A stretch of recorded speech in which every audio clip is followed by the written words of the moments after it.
Estou fazendo esse vídeo aqui agora dos persas. Os persas eles tiveram sua formação por volta do século 7 a.C., né? Se localizavam perto do Planalto iraniano, né?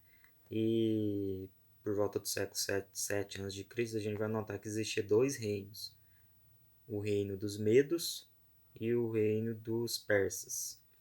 No decorrer do tempo, né, por volta de 2 séculos, o reino dos Medos dominava o reino dos persas, até que o Ciro, né, chamado de Ciro o Grande, ele vai conseguir reverter essa situação por volta de século 4 a.C., e os persas vão dominar os medos, e é onde o Ciro ele vai unificar e formar o Império Persa.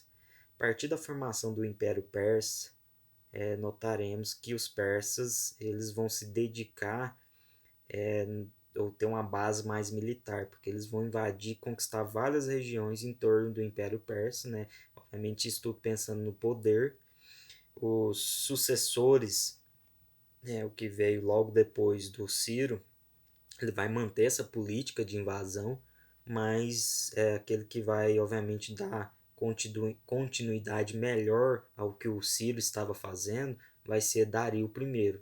O Dario ele vai seguir tudo aquilo que Ciro havia feito, né, invadindo regiões, e ele vai seguir um modelo que o Ciro estava começando a fazer no Império Persa, que é dividir o território persa em várias regiões com centros administrativos para facilitar o controle do Império Persa. E é o que, obviamente, Dario I vai fazer. Ele vai dividir o território persa, né, do Império Persa, em satrápias.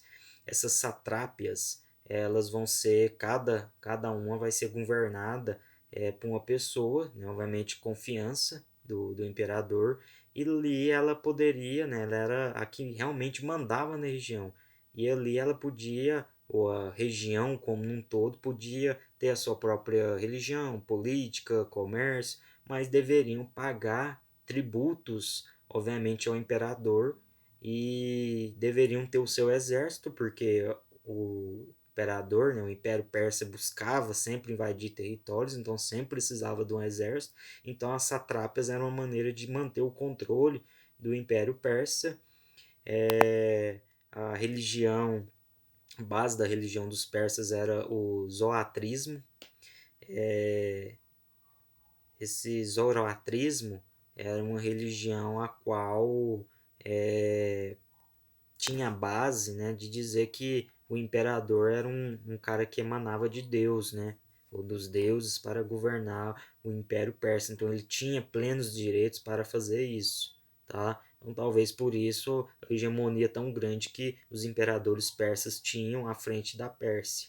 Só que infelizmente, de tanto invadir regiões, né, de obviamente ter um comércio centralizado, ter uma prática da agricultura, um recolhimento de impostos, né? Os persas também chamavam atenção pelas grandes construções que faziam, construções, estradas, né? E obviamente isso tudo, algumas coisas têm como registro, né? Algumas construções antigas. Então isso tudo os persas se dedicavam a fazer, só que obviamente de tanto invadir regiões, acaba que os persas vão despertar vários inimigos.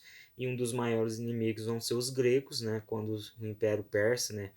Os persas tentam invadir a Grécia, acaba que eles vão ser derrotados, e a partir dessa derrota, né, eles vão sofrer várias outras derrotas para os outros povos inimigos, e acaba que os persas acabam chegando no seu fim, porque não tinha como mais manter, né, não tinha um exército, não tinha uma base social, isso tudo foi se perdendo com várias derrotas que foram havendo depois da grande derrota sofrida é, para o Império Persa, né?